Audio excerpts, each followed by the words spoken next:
প্রিয় পর্যটক ভোলাবাসী এবং লক্ষ্মীপুরবাসী, আমরা দেখাচ্ছি ভোলা থেকে লক্ষ্মীপুর পর্যন্ত এবং লক্ষ্মীপুরের ইলিশার মজুচৌধুরী ঘাট থেকে ভোলার ইলিশা পর্যন্ত যেভাবে যাতায়াত করা যায়, তথা হচ্ছে ইলিশা থেকে মজুচৌধুরীর লঞ্চঘাট পর্যন্ত যে সকল লঞ্চগুলো যাতায়াত করে সেই বিষয়ে আজকে আমরা কথা বলবো। বলছি ভোলা ট্যুর 24.com এবং ট্রাভেল পোস্ট 24.com থেকে। দেখতে পাচ্ছেন গাংচিল নামে একটি সি ট্রাক চলে যাচ্ছে লক্ষ্মীপুরের উদ্দেশ্যে।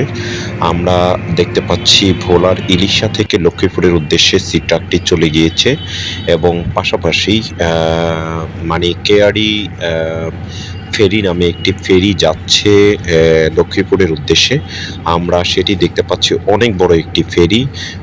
দ্বীপ জেলা ভোলায় এভাবেই হচ্ছে লক্ষ্মীপুরের মজুচৌধুরী ঘাট থেকে ভোলার ইলিশা পর্যন্ত যাতায়াত করে। আসলে এই রুটটি শুধু 2টি জেলার সংযোগ নয়, এই রুটটি হচ্ছে 30টি জেলার সংযোগ মিলে হচ্ছে এই রুটটি। এই রুটটিতে হচ্ছে যাতায়াত করার জন্য ভোলার ইলিশা ঘাট থেকে লক্ষ্মীপুরের মজুচৌধুরী ঘাট পর্যন্ত এই ফেরিগুলো 24 ঘন্টা চলাচল করে এবং যেই সি ট্রাকগুলো দেখেছেন সেগুলো 12 ঘন্টা চলাচল করে।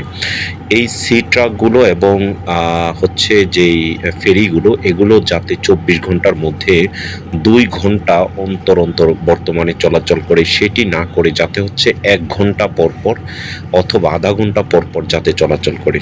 তো আপনারা যারা আমাদের ভিডিও দেখেন তারা লাইক, শেয়ার, কমেন্টস করবেন। আমরা এইভাবেই আপনাদেরকে পর্যটনের বিভিন্ন তথ্য দিয়ে থাকি।